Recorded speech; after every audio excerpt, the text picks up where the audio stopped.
Deemnaan karaa nabii diriira qopheessitu ilmaan yaa haadha durbaadeera ilmaan kee karumatee bobbaafte irra hiriira hawaasa deeggataa jira mana gaarii tolfamnaani islaamummaan ifa baanaan nu agarsiisna seedii. السلام عليكم ورحمة الله وبركاته. الشمع ركبوني وروت أنا انتظر اللي زرت وقبلي وانكيا أكم زرتني فيا كيسني نجيني اسم بدأ زرت وزت الحمد لله أنس نجزر على ربي. obboleewwan kiyyaa warroonni gannoo eessa baddee gannoo biyya galtee eessa jirtaa hin mul'attu hin heerumtee jaarsa argattee jettanii jaarsallee osoo argatanii garuu baay'ee badaadhaa miti gaariidha dansaadha. Garuu ammaaf ani biyya hin galle biyyuma namaa keessan jira biisiin ta'ee babbade malee biyyuma keessan jira fuulduraaf garuu gara biyyaas galuun waan hin hafnedha. Ammaaf garuu kan jiru biyyuma ormaa keessa hin galle jechuudha. Asuma jira. Kanaaf asuma jira jechuun barbaadee biyya galtee seena jedha naan jettan ijoolleen baay'een biyya hin galle ani asuma jira fuulduraaf galuu heda inshaallah Rabbi fedhe. Kanaaf har'a asuma viidiyoo takka qabadhee isinii dhufe viidiyoo takka buddeena tolchaa jira. Buddeena kanallee dagattanii jirtanii.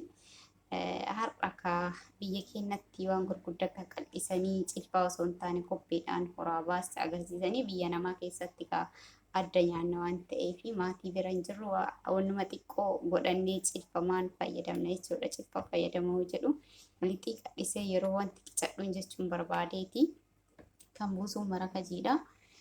Innaa buddeena warri yaadan kottaa ilaalaa inoo qal'isee lixiin kee garagalee amma tolchuudhaaf deemaa jira. Ilaalaa dharraa bayaa dalagadhaa nyaadhaa baay'ee salphaadha. Mana namaa keessattis eelee xixiqqoo qabdan irratti yoo fayyadamtanii baay'ee namatti tola jechuudha. Dalagadhaa nyaadhaa kottaa buddeena kana akkamiin akka tolchu ilaalaa isin jechuun barbaada. Ammallee sossiin keessan nama wajjin haa ta'u. Obboleewwan kiyyaa akkuma argaa jirtanii eelee wanni qaban irratti dalagatanii eelee irratti dalagachuudhaaf itti akkuma argaa jirtanii kunis asitti marqa jiidhaa shaayii daffisuun godhaa jira jechuudha. Harkillee nu dagatee jira nurra laalinaadha waan babal'aa barannee jira waan xixiqqoo tanarra badaan ajajamu. Innaa buddeeni baay'ee namatti tola baay'ee bareedaadha. Kottaadha isiniin jennu kunis gombisaadha. Gombisaallee faashiniidha. Faashinii waan dhufeef nurra laalinaadha. Gombisaa faashinii dhufe jechuudha. Obboleewwan kiyyaa buddeena biyya gootii anuura hin jira.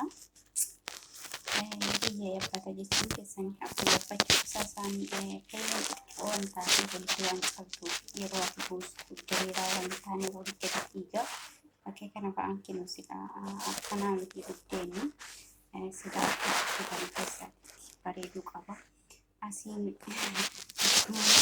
akkuma nama wayyaa wal ija baloo ija akkuma warra soddaa ija gurgurtatanii akkuma shamarran warra soddaati ija gurgurtatan asiin jechuudha. Innaa kana fakkaataa tolchee jira. Baay'ee namatti tola yaani. Akka jabu guddatiiti kana irra laalinaadha. Eeleedha waan ta'eef dhugaa baay'ee bareeda namatti tola. Garuu iyyuu yaabbata akka yaabbatu kanatti maal godhan kaasoo beekta irra karaatiin jechuufi jecha shamarranii warra soddaa keenyaa jechuu gurgurtatanii.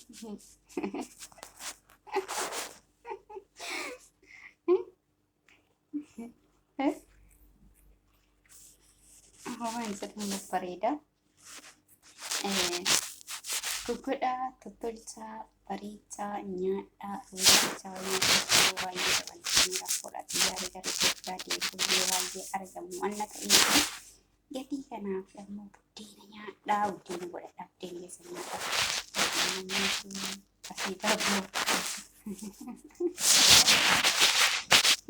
Asii ammoo buufateera. Hoyyoo biyya ormaa. Beekaatiin namaa ta'a. Kana qabamee biyya keessatti agarsiisa. Amma kan mana daawwadhaa qalbiin gadi sinaa deebitu. Asiin buddeen osoo hin taane foormii daabboo qaba. Jechuun yeroo tokko tokko si yaadachiisa. Murtee bakka daabboo illee nyaattee itti obsite jechuudha. Kinoo kana fakkaata. Asiin ammoo ijoorra shamarra soddaa fi na fakkaata. Yeroo lola ijoollee isaanii guddaa isaanii fakkaata jechuudha. Asii illee daabboo fakkaata. Waan rakkoon qabu. Akkasuma murtee nyaattee illee bakka daabboo yoo hojjetan waan rakkoon qabu. Inni kan biraan murtuu jechuudha. Fakkaata.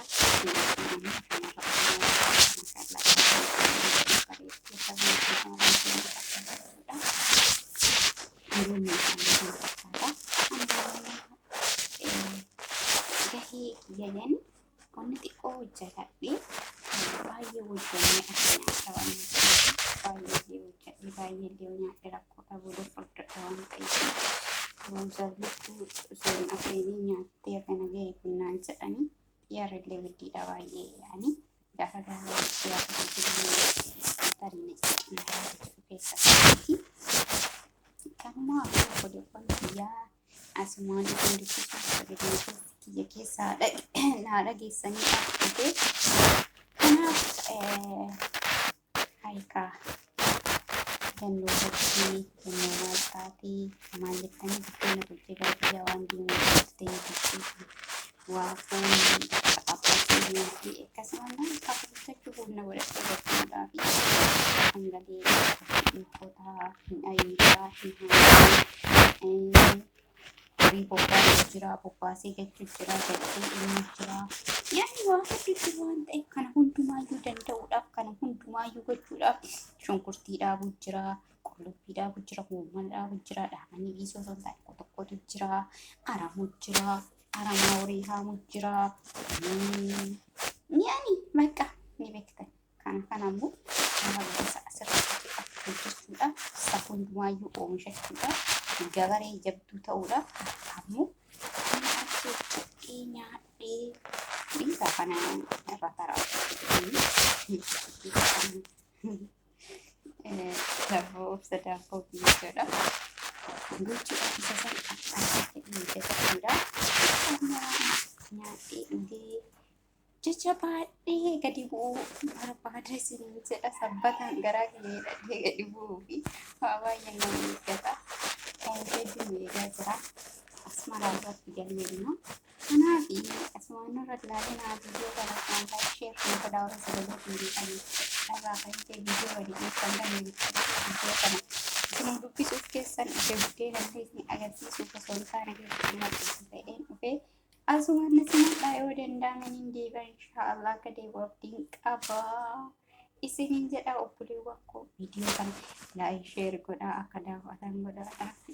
Buddeena namoonni baay'ee kabiyya namaa jiru miti kabiyya keessaa buddeena kana yoo ilaale yaa ajaa'iba buddeena kana jedhee irraa barata dhufee kan ta'ee fi sheer godha addunyaa guutuu labaa labsiisaa isiniin jedha.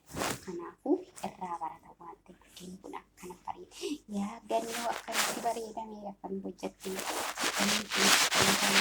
akkami hojjettatanii ta'uu fi isiniif ta'e koreetii jedha. Kan nama faaya maal jenna eegaa itti bareedee jedhe isin barsiisa waan ta'eef koreetii darbaa jedha. Waan hojii turtaniif galatoomaa. Assalamu alaikum warahmatullahi wabarakatuh.